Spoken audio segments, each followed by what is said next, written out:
Hey everyone, thank you so much for joining me today. My name is Laura Train Mama. Today we are having a look at this story from the Thomas and Friends collection. It's Percy. This is a story about Percy, the little green tank engine.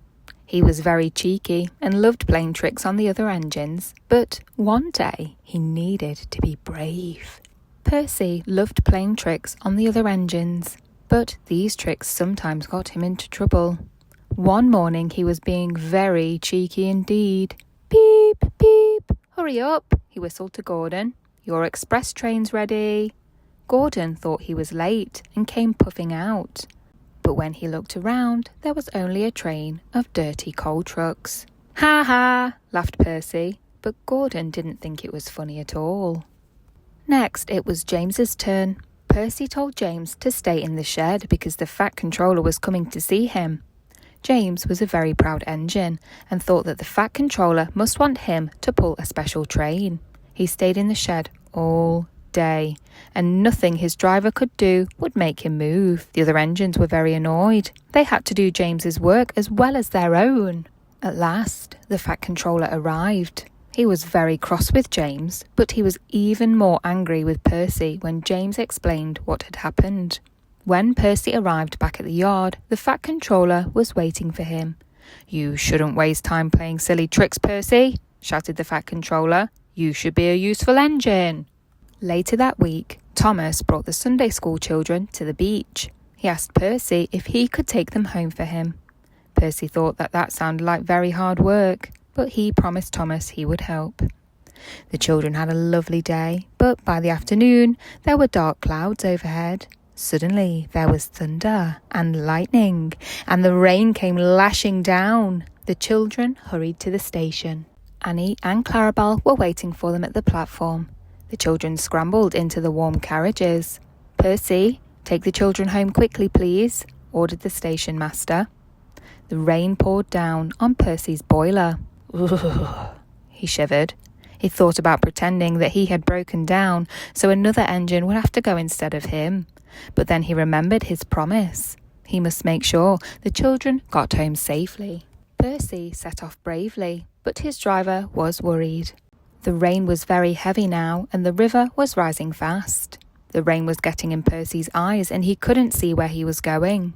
Suddenly, he found himself in deep water. Oh, my wheels, shivered Percy, but he struggled on. Whoosh, shh, shh, he hissed. The rain was beginning to put his fire out. Percy's driver decided to stop the train in a cutting. The guard went to find a telephone. He returned, looking very worried. We couldn't go back if we wanted to, he said. The bridge near the junction is down. They would have to carry on to the next station, but Percy's fire had nearly gone out, and they needed more wood to keep it going. We'll have to pull up the floorboards and burn them, said the fireman. Soon they had plenty of wood. Percy's fire burned well, and he felt warm and comfortable again. Suddenly there came a buzz, buzz, buzz. Harold was flying overhead. Oh dear, thought Percy sadly. Harold has come to laugh at me. Bump! Something thudded on Percy's boiler. A parachute had landed on top of him. Harold hadn't come to laugh. He was dropping hot drinks for everyone. Everyone had hot cocoa and felt much better. Percy had got some steam up now. Beep, beep. Thank you, Harold, he whistled. Come on, let's go. As Percy started to move, the water began to creep up and up and up. It began to put his fire out again. Whoosh, shivered Percy. Percy was losing steam, but he bravely carried on. I promised Thomas, he panted. I must keep my promise. The fireman piled his fire high with wood. I must do it, Percy gasped. I must. Percy made a last great effort and cleared the flood. 3 cheers for Percy, called the vicar, and the children cheered as loudly as they could. Harold arrived with the Fat Controller. Harold told me you were splendid, Percy, said the Fat Controller. He says he can beat you at some things, but not at being a submarine. I don't know what you've both been doing, but I do know you're a really useful engine. Oh, thank you, sir, whispered Percy happily.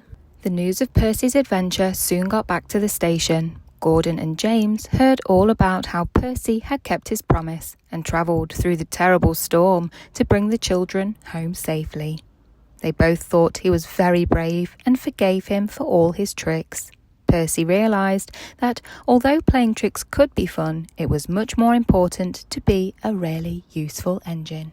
That brings us to the end of the story of Percy. I really hope that you enjoyed listening along with me today, and if you did, please don't forget to hit that like button, share with a friend, why not? You can even check you're subscribed to be notified of future stories. And other than that, have a great day.